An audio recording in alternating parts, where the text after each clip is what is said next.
10:26 a.m. on March 31st, 2021. I'm now going to read second The Other People's Money and How Bankers Use It by Louis D. Brandeis, starting at page 152, about a third of the way down the page. Trusts and financial concentration. The fact that industrial monopolies arrest development is more serious even than the direct burden imposed through extortionate prices. But the most harm-bearing incident of the trusts is their promotion of financial concentration. Industrial trusts feed the money trust. Practically every trust created has destroyed the financial independence of some communities and of many properties. For it has centered the financing of a large part of whole lines of business in New York, and this usually with one of a few banking houses. This is well illustrated by the Steel Trust, which is a trust of trusts. That is, the Steel Trust combines in one huge holding company the trusts previously formed in the different branches of the steel business. Thus, the Tube Trust combined 17 tube mills, located in 16 different cities scattered over 5 states and owned by 13 different companies.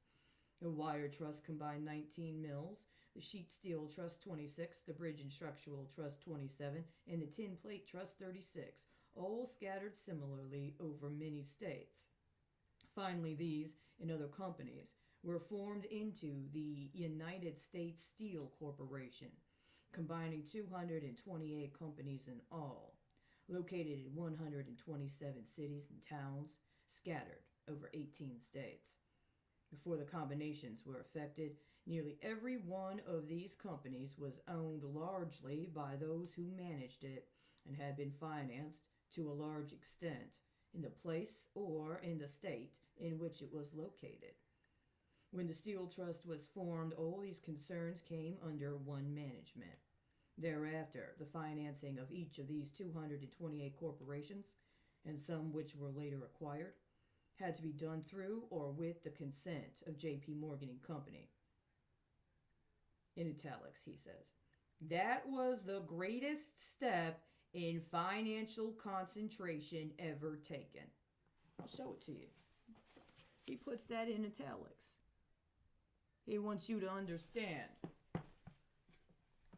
I'll give a very brief commentary. I can't help but think about this because it's a concern and a question I've had for a considerable amount of time. The Social Security Trust.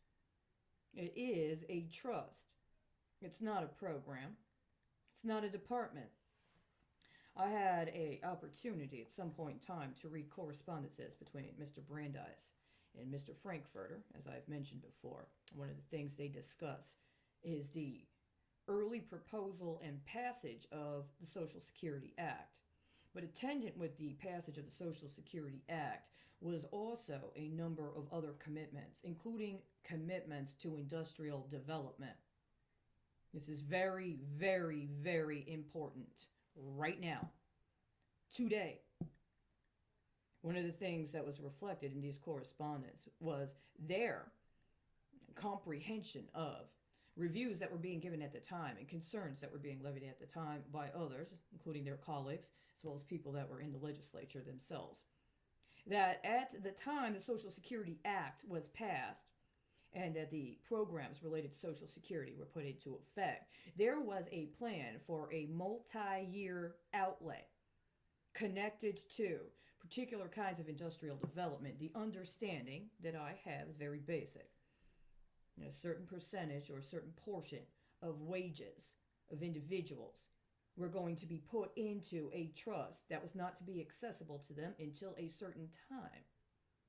That means that the currency, the consideration of the value of their labor, would also include what kind of labor they engaged. And the interest was that it would be put into a trust and that they would be able to access it later in order to assist in taking care of themselves.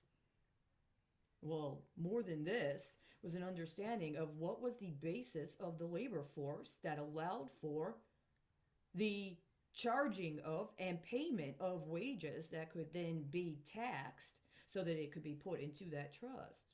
Well, concurrent to the development of and the passage of the Social Security Act, where, as I recall correctly, I do not have that book with me at this time, up to 10 years of outlays at a specific amount, and in some cases up to 25 years of outlays in a specific amount.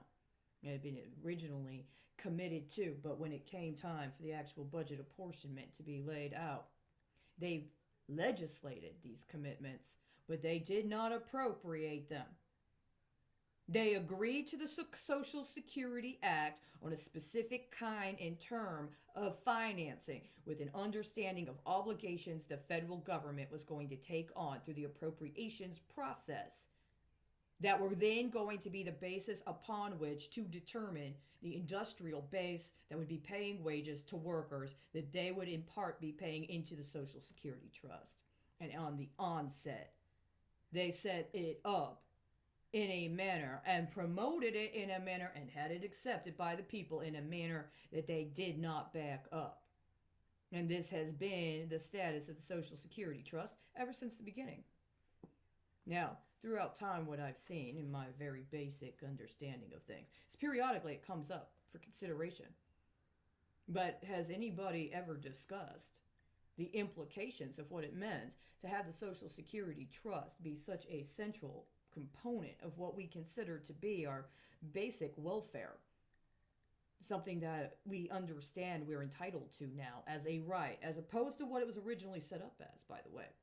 The intent behind establishing Social Security was not meant to be a permanent welfare program. It was not even meant to be a form of guaranteed annual income. Those were different political issues that even at the time had very different kinds of political momentum behind them. Social Security was very specific and distinct, and on the outset, it was known, including by two at that time current pending justices of the Supreme Court, they did not deliver on what they claimed they were doing. It's interesting now to read that nearly 10 years before the Social Security Act, he's discussing these matters related specifically to the Steel Trust. And I'm going to do something I haven't done before. I'm going to recite, again, another line. Before the combinations were effected, nearly every one of these companies was owned largely by those who managed it and had been financed to a large extent in the place or in the state in which it was located. So was this a form of competitive state marketplace regarding the steel industry?